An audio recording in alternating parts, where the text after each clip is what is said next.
Batman stands high above Gotham City, next to some stone gargoyles, gazing down on the streets below. He's deep in thought, reflecting on the brewing war led by the Joker with Gotham at its center. Alliances are forming, enemies are being made, and the city is on the brink of chaos. Down below, he spots 3 officers approaching a security van. Suddenly, a manhole bursts open, blasting one officer off his feet, and the van is violently pushed aside. The remaining 2 officers draw their guns, aiming at a monstrous figure emerging from the sewers. They open fire, but it barely slows the creature down. It grabs both cops by the face and drags them underground. The injured officer recovers and desperately fires his weapon into the sewer, hoping to save his colleagues. Batman swoops down, knocking the gun out of the cop's hands, and lands on top of the van. "Maybe you should stop firing in case you hit your friends." "What happened? Who did this?" The officer replies breathlessly. "Big guy, skills, like that Croc thing you hear about in the sewers. Grabbed my buddies. Our security company ordered us to visit a few banks and bring the money in the vaults to a more secure location." Batman glances at the cases of money scattered on the ground. It's not like Croc to leave money behind. Strange that grabbing the guards was more important. Nearby, someone yells from inside a shop. "Run! It's a monster!" Panic erupts as people run screaming through the streets. Suddenly, a tentacle bursts from a sewer grate, wrapping around a passerby's leg, dragging them toward the darkness. Batman hears it and says, "A scream, a block away." The officer, confused, asks, "I don't hear anything. How did you—" Batman explains, "Cal has an oral GPS amplifier." The officer, still worried about his missing colleagues, watches Batman disappear into the shadows. He believes the screams will lead him to the source of the problem. Batman arrives at the scene where people were last heard screaming. He asks the bystanders if anyone knows where the screams came from. A few point him to a couple who are dragged into the sewers. Wasting no time, Batman tells everyone to step back as he heads down into the darkness. Deep in the sewers, Batman commands, "Exosuit, analysis of sewer water." A robotic voice responds, "Highly toxic. Extensive immersion ingestion will result in mutation of genes and death."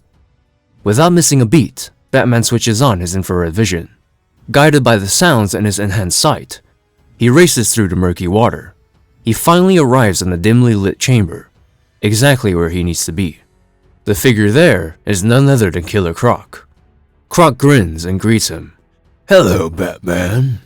Let me introduce some friends." Croc gestures to his crew. Ratty Riz, with his rat-like features, Hardback Alley and Garter, all scaly and reptilian like Croc himself. Gup, who's a grotesque orange mess, and Bandit, who has a feline face. Batman says, "Last I heard, you turned over a new leaf, Croc. Kept yourself out of the Joker's war."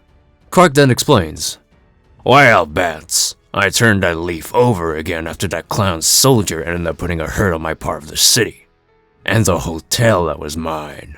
I decided enough was enough.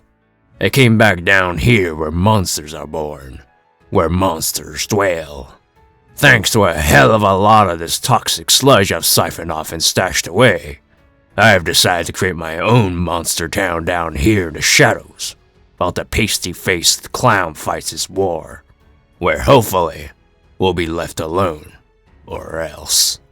Batman then asks, "Your friends, what happened to them?" Croc continues, "The Joker happened to them, that's what. His clowns were looking to spread some joy and hit Ace Chemicals. They blew some large holding containers and junction pipes, flooded the place with a strange brew of toxic waste, which of course went only one way, down, where a gang of conscientious objectors had secretly holed up in a discontinued pipe junction higher than the main sewer stream below." The gang consisted of 6 members: Ratty Riz, Hardback, Alley, Garter, Gup, and Bandit. They were hiding underground when the toxic wave hit, and Croc was the one who saved them from it. Croc stands up and declares, I saved all these people from drowning, and I'm going to save even more by taking people down here, away from the constant insanity of the surface world. The people down here may have mutated thanks to the crap I pulled them from, but at least they're alive. Whatever doesn't kill you makes you stronger. Way I look at it, all towns start small.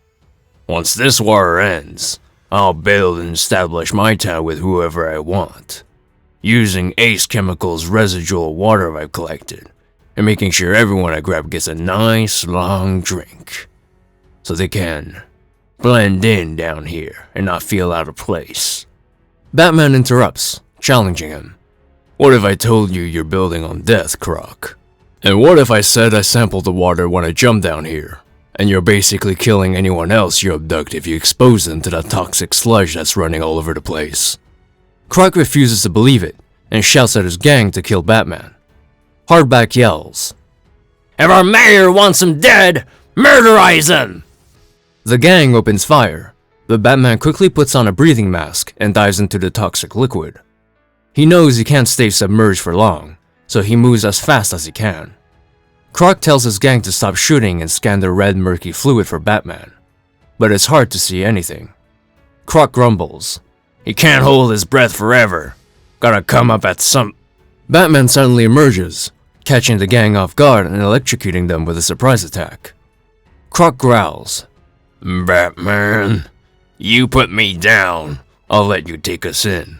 I put you down, you walk right the hell out of here." Batman counters, "Not without the people you've pulled from above." Croc yells, "Deal!" as he jumps to attack Batman.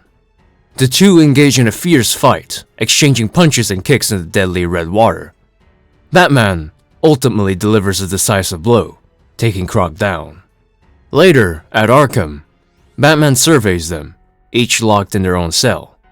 He addresses them, saying, "Now that you're all squared away, I wanted to let you know that you'll get the best of care. And if anything can be done to reverse the effects you suffered due to the toxic chemicals, it will be. Take some solace that you're at least still alive."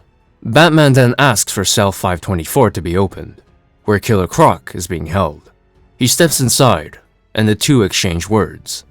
Batman starts, "The people you abducted are safe and sound, Croc. You put up a hell of a fight, but a deal is a deal. I appreciate you honoring it and helping me get your crew here for treatment." Croc grumbles, "This battle, this struggle to keep any sense of normality. Just when I get a taste of it, it's taken away. This life is a living death." Batman adds, "This doesn't excuse what you did in kidnapping those people, but I can't blame you for giving in to your base emotions. We all do. I find my masks getting harder to take off lately, but you have to try harder." But Croc points out the fact that Batman can take off his mask whenever he wants, something which he can't do. Batman tells him, "We've all had something taken away from us that ends up changing us. It's not giving in to the darkness that defines us, Waylon." Batman is taken aback when Croc thanks him. Confused, Batman asks why. Croc simply says, "For using my real name." With that, they shake hands, sealing a temporary truce between them. Don't forget to like this video and subscribe to this channel.